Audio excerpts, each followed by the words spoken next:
بھی اللہ کے نبی نے پہلی صف کی فضیلت بیان فرمائی، لیکن ساتھ یہ بھی فرمایا کسی کو تنگ نہیں کرنا۔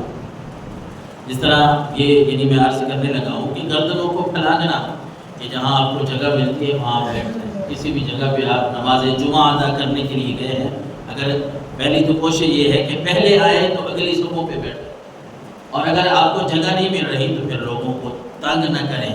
کوئی یہ نہ ہو کہ آپ کے آنے کی وجہ سے تنگ ہو کہ آپ کسی ایک کی گردن کو ادھر مروڑیں، دوسرے کی گردن کو ادھر، اور پھر بیٹھنے کی کوشش کریں۔ اس طرح کرنے سے بھی اللہ کے نبی نے منع فرمایا۔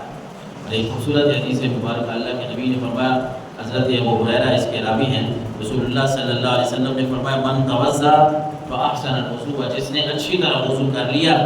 یعنی صحیح معنوں میں وضو کیا، وضو کی سنتیں صحیح ادا کی، فرائض کا خیال رکھا، اچھی طرح وضو کرنے کے بعد ثم اتى الجمعہ، وہ جمعہ کی نماز پڑھنے کے لیے آ گیا۔ بندہ مومن نے وضو کیا، مسلم شریف کی حدیث مبارکہ ہے 1988 نمبر پہ، حضور نے فرمایا ایک مومن نے اچھی طرح وضو کیا، پھر جمعہ کی نماز پڑھنے کے لیے آ گیا، مسجد میں آ گیا، اور پھر فرمایا فاستمع وانصت غفر له ما بینہ وبین الجمعۃ الاخرى، کہ پھر نماز جمعہ کے لیے آیا تو آنے کا انداز کیسا تھا؟ فاستمع، اس نے باتیں غور سے سنی، وانصت، اور خاموش رہا، خاموشی سے بیٹھا رہا، غور سے باتیں اللہ اور اس کے رسول کی سنتا رہا۔ اللہ کے نبی نے فرمایا اس جمعہ سے دوسرے جمعہ تک اللہ تعالیٰ اس کے گناہوں کو معاف فرما دیتا ہے۔ اس کی تشریح اور تفصیل پہلی حدیث میں گزر گئی کہ اللہ کے نبی نے فرمایا بندہ کبیرہ گناہ نہ کرے، بڑے گناہ اگر نہ کرے تو صغیرہ گناہ جو ہوتے ہیں، چھوٹے گناہ، وہ اس طرح اللہ تبارک و تعالیٰ مومن مسلمان کے معاف فرما دیتا ہے۔ حضرت عبداللہ ابن عمر اور حضرت ابو ہریرہ دونوں کہتے ہیں کہ سامعا رسول اللہ صلی اللہ علیہ وسلم، دونوں نے رسول اللہ سے سنا کہ آپ صلی اللہ علیہ وسلم نے فرمایا،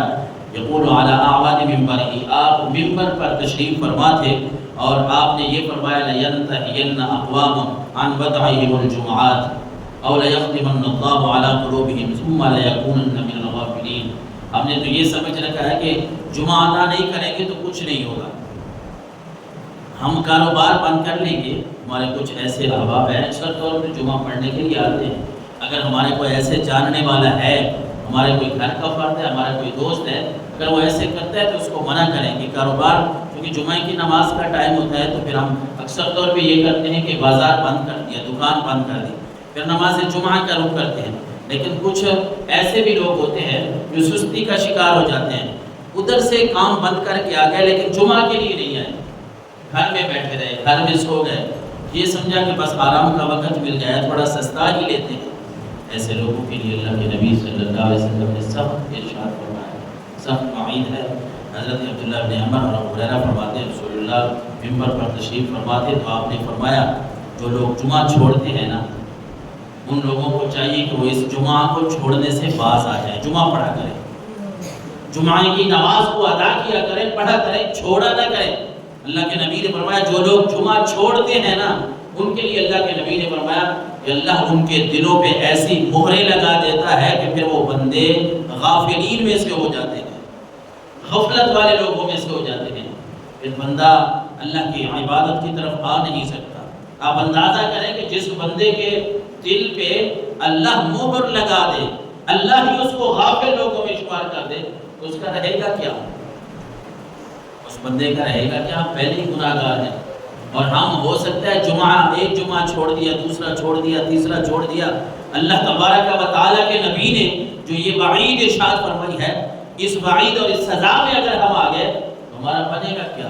پھر تو ہمیں نمازوں کی توفیق نہیں ہوگی، نیکیوں کی توفیق ہی نہیں ملے گی۔ اللہ کے نبی نے یہ سخت وعید ارشاد فرمائی، اس لیے اگر ہمارا کوئی ایسا رشتہ دار، کوئی دوست، کوئی گھر کا فرد، ہمارا کوئی بھائی بیٹا اگر اس طرح کرتے ہیں کہ جمعہ کی نماز نہیں پڑھتے، مصروفیت کا بہانہ بناتے ہیں، یا ہم یہ کہتے ہیں کہ بس باقی لوگ جمعہ پڑھیں میں تھوڑا آرام کر لوں، تو لوگوں تک اللہ کے نبی کا یہ پیغام ہم ضرور پہنچائیں کہ حضور نے فرمایا اگر جمعہ کی نماز چھوڑو گے، اللہ کے نبی نے فرمایا باز آ جاؤ ان باتوں سے، جمعہ چھوڑنے سے۔